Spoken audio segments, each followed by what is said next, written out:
no matter what I say about this country, there's still the best private property rights here, despite there being private property tax, because that is actually an infringement on private property rights.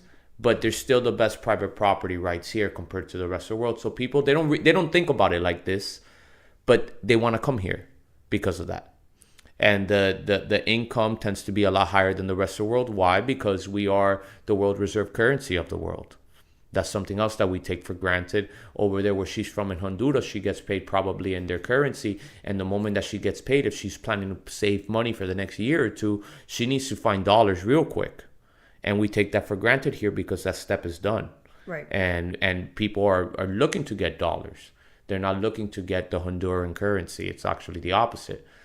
So despite everything I'm saying, this is still the best private property rights that exist, and people want to come here. But if they're going to come and take advantage of the system, which is what happens as part of the assimilation process nowadays for a lot of immigrants. I mean, she didn't assimilate. She was speaking her language the entire time. She's been here for 20 years, or how long was it that she was been here? And she hasn't learned any English to be able to respond in English. That's unacceptable, in my opinion. But if you look, like, part of the assimilation process is for them to see how they're going to exploit getting free stuff, not realizing that it's not free. It's by the people of this country. Yeah, you're being subsidized. Taxpayers are subsidizing her. Which then creates an environment that those that are working, those that are producing, those that are working their butt off, and they're not getting $1 in food stamp, not getting $1 in Section 8 housing, not getting $1 anywhere, they become very upset.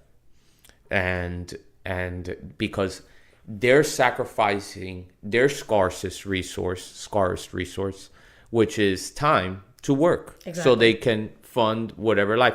But while they're working and the entity that we call government is sticking a hand in and grabbing a little something and then keeping it for themselves, but also distributing it back to vote for bigger government, so they can eventually vote for bigger government to individuals that come over the border.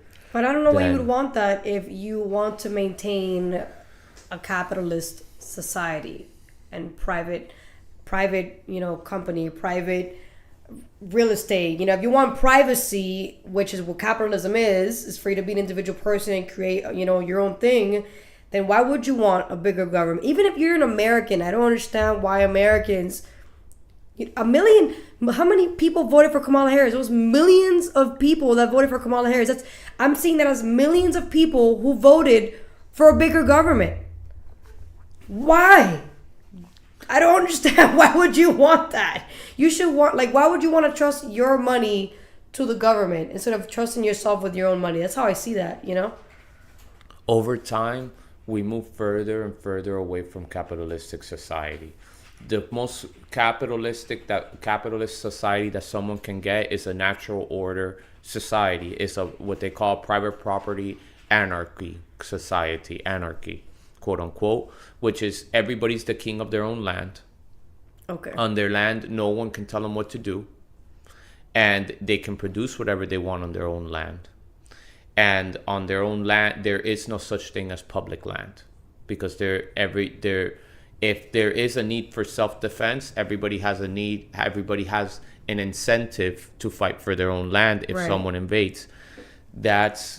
If you want to look at the best example of true free market, private property, anarchy, natural order society, look no further back than right before we wrote the Constitution.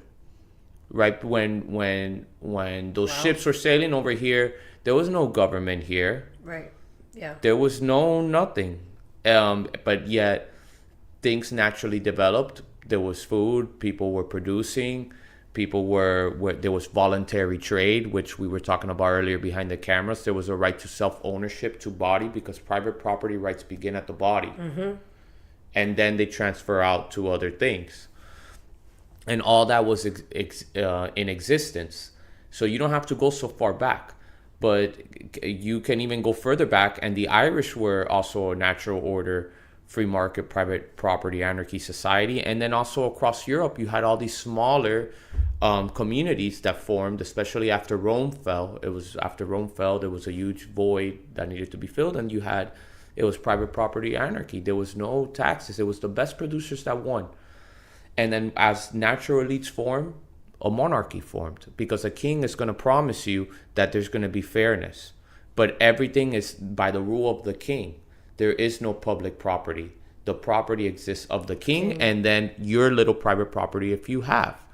And a king did not want to lose its best producers. And taxes never got higher than 5%. We accept taxes at 40% at a time in certain democracies, and in some it's more, because we say that the taxes are justified because we voted on them. It's for the public good.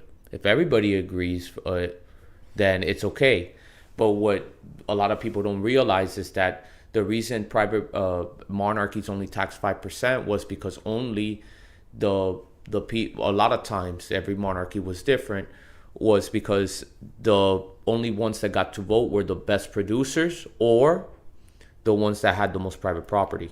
I definitely think only those who pay taxes should be voting.